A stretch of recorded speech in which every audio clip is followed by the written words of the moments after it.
মানুষের মতো হাত দুদিকে টান করে বেঁধে ঝুলিয়ে রেখেছিল। এরপর টান দিয়ে বুকের উপর থেকে ওড়না সরিয়ে নেয়। গায়েও ছিল না ওড়না, শরীরের সামনের দিক জানালার দিকে মুখ করে রেখেছিল। একজন নারীকে এমন অবস্থায় যাতে সহজেই দেখা যায়। এভাবে অহরহ পুরুষ মানুষগুলো দেখত, যাদের সংখ্যা জানা ছিল না ভুক্তভোগীর। যারা দেখত তাদের মাঝে একটা পাশবিক উল্লাস বিরাজ করত। অনেকে টিপ্পনি কেটে বলতো, এতদিন এমন পর্দাই করেছ যে এখন সব পর্দা ছুটে গেছে। 2018 সালে পুলিশের মাধ্যমে গুম হওয়া 25 বছর বয়সী ভুক্তভোগী এক নারীকে করা হয় এমন নির্যাতন। গুম কমিশনের প্রতিবেদনে উঠে আসে সেই ভয়াবহ তথ্য। 1 জুলাই মঙ্গলবার অন্তর্বর্তী সরকারের প্রধান উপদেষ্টা ডক্টর মোহাম্মদ ইউনূসের কাছে দ্বিতীয় পর্যায়ের প্রতিবেদন দাখিল করে গুম কমিশন। সেই প্রতিবেদনে জানা যায় এমন সব ভয়াবহ ও পৈশাচিক নির্যাতনের তথ্য। এদিনই গণমাধ্যমে প্রকাশের জন্য প্রতিবেদনের কিছু অংশ শেয়ার করে গুম কমিশন।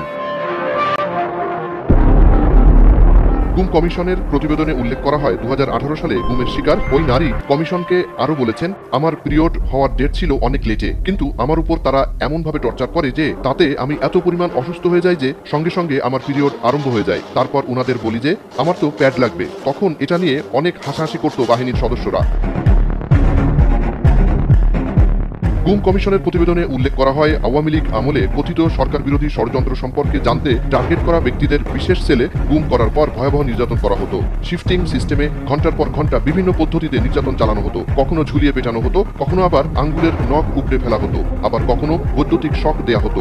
এতে অনেকে অজ্ঞান হয়ে যেতেন, বমি করে দিতেন, আবার কেউ কেউ চোখ বাঁধা অবস্থায় নিজের শরীরের মাংস পোড়ার গন্ধ পেতেন। নির্যাতনের এই ভয়াবহতা থেকে রেহাই পেতেন না গুমের শিকার নারীরাও। তাদের ঝুলিয়ে বিকৃতভাবে উল্লাস করা হতো এবং ফেটে পড়তেন গুম সংশ্লিষ্ট বাহিনীর সদস্যরা। গুম কমিশনে দেয়া অনেক ভুক্তভোগীর বর্ণনায় র্যাব, সিটিটিসি এবং ডিজিএফআই এর সদস্যদের বিভিন্ন পদ্ধতির লোমহর্ষক এমন নির্যাতনের ভয়াবহতার চিত্র সামনে আসে।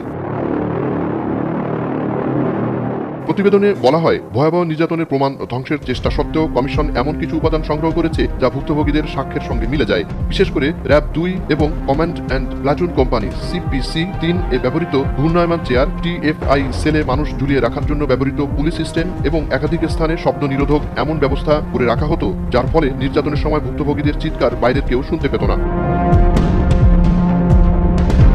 সবচেয়ে বেশি নৃশংস নির্যাতনের অভিযোগ আসে র্যাবের বিরুদ্ধে। ভুক্তভোগীর হাত ছাদের সঙ্গে উল্টো করে বেঁধে নির্যাতন করতেন র্যাবের সদস্যরা। নির্যাতনের একটি কমন বিষয় ছিল নখ তুলে ফেলা। র্যাব সদস্যরা এই কাজ প্রায় করতেন। এছাড়াও নখের ভেতরে সূচ ঢুকিয়ে দিতেন, বাঁশ দিয়ে নির্যাতন করতেন, বিশেষ চেয়ারে বসিয়ে বৈদ্যুতিক শক দেয়া, ওয়াটার বেডিং অর্থাৎ মুখের উপর গামছা দিয়ে ওপর থেকে পানি ছাড়া হতো। এ সময় 3-4 জন টর্চার সেলের মেঝেতে হাত পা দিয়ে চেপে ধরতেন। ভুক্তভোগীদের যৌন হয়রানিও করা হতো। কেউ কেউ লজ্জায় কমিশনকে এই ঘটনা বলতে চাননি। তারপরেও কয়েকজন বন্দী এ বিষয়ে মুখ খুলেছেন কমিশনের কাছে। পেশাবের সময় বৈদ্যুতিক শক দেয়া হতো বন্দীদের। বেশিরভাগ ক্ষেত্রেই ভুক্তভোগীদের গুম করার কোনো আনুষ্ঠানিক রেকর্ড থাকতো না, ফলে নিরাপত্তা বাহিনীগুলো দায়মুক্তভাবে নির্যাতন চালাতে পারত।